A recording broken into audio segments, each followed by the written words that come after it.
இந்த கொரோனா எத்தனை ஆண்டுகளாக இருக்கிற புற்று, அதுக்கு மருந்து கண்டுபிடிக்கல. எத்தனை ஆண்டுகளாக நம்ம இந்த சொல்கிற அந்த உயிர்கொல்லி நோய் எய்ட்ஸு, அதுக்கு மருந்து கண்டுபிடிக்கல.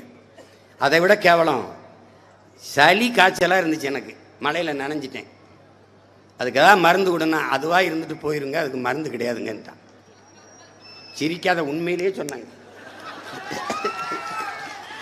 அந்த நேரம் இந்த இருமல் டானிக்கை மட்டும் குடிச்சுக்கிறங்கன்னா அது அப்படி யாரை பார்த்தாலும் மங்களாக தெரியுது. அது ஒரு கரும. நல்லா தூக்கம் வரும், தூங்க ஒரு வாரத்துக்கு அது இருந்துட்டு தான் போகும். அப்போ தானே சொன்ன உலகத்தில் யாருக்குமே என்னை பிடிக்கல, இந்த சளிக்கு மட்டும் நல்லா பிடிச்சிக்கிறது போல் இருக்கேன். இப்போ இதுக்கெல்லாம் மருந்து கண்டுபிடிக்க முடியல. டெங்குக்கு இல்லை, டெங்குக்கு இல்லை நிலவேம்பு கஷாயம். நல்லா கவனிச்சு கட்டி. டெங்குன்னா அதுக்கு இல்லை. மஞ்சள் காமாலைக்கு இல்லை. கீழா நெல்லி ஆட்டுப்பாலில் கரைச்சி, கீழா நெல்லி இருக்குல்ல, அதை எடுத்து அரைச்சி இந்த ஆட்டுப்பாலில் கலந்து குடிக்கணும். இதுதான் மருந்து. அதான்டா தற்சார்பு. நம்ம இருக்க தற்சார்பு. இவன் என்ன பண்ணுறான், திடீர்னு கொரோனாவுக்கு மருந்து கண்டுபிடிச்சிட்டேன்ட்டான். ஒருத்தங்க கேட்கல, இவ்வளோ காலமாக புற்றுநோய் இருக்குது, அதுக்கு மருந்து கண்டுபிடிக்க முடியல. நாய் என்னதுக்கு எப்படா நீ ஒரு நாளில் கண்டுபிடிச்சாயின்னு. வேக்சிலின் போடு, வேக்சிலின் போடு, வேக்சிலின் போடு.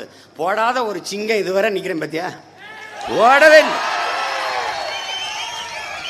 அவங்க எங்க என்னன்னு இங்கே பாரு, பல்லாயிரக்கணக்கான கூட்டத்துக்குள்ள போனேன், கட்டி கட்டி பிடிச்சான், ஃபோட்டோ எடுத்தேன், மாஸ்க் போட்டிருப்பேன், கலட்டிட்டு ஃபோட்டோ நான் கலட்டிட்டு எடுத்தேன்.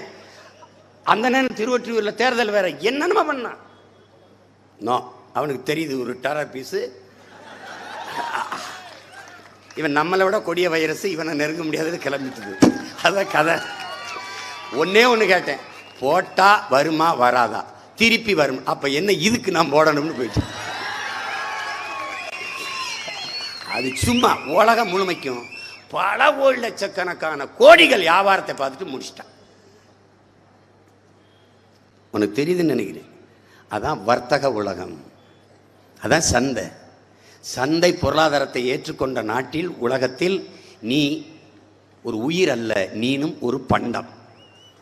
பண்டம்னா எப்படி? லட்டு, பூந்தி, மசால் வடை, ஆமை வடை, மிளகா பச்சி, அப்படி நீனும் ஒரு பண்டம். அண்டா, குண்டா, mixie, grinder, TV, fridge, AC, தூசி, இது மாதிரி நீனும் ஒரு பண்டம். இப்போ நீ பண்டம், நீ எப்படி நான் சொல்கிறத நம்ப மாட்டேறில்ல, போ ஆஸ்பத்திரிக்கு போ, உன்னை கூறு போட்டு வித்து விட்டு போகிறான்.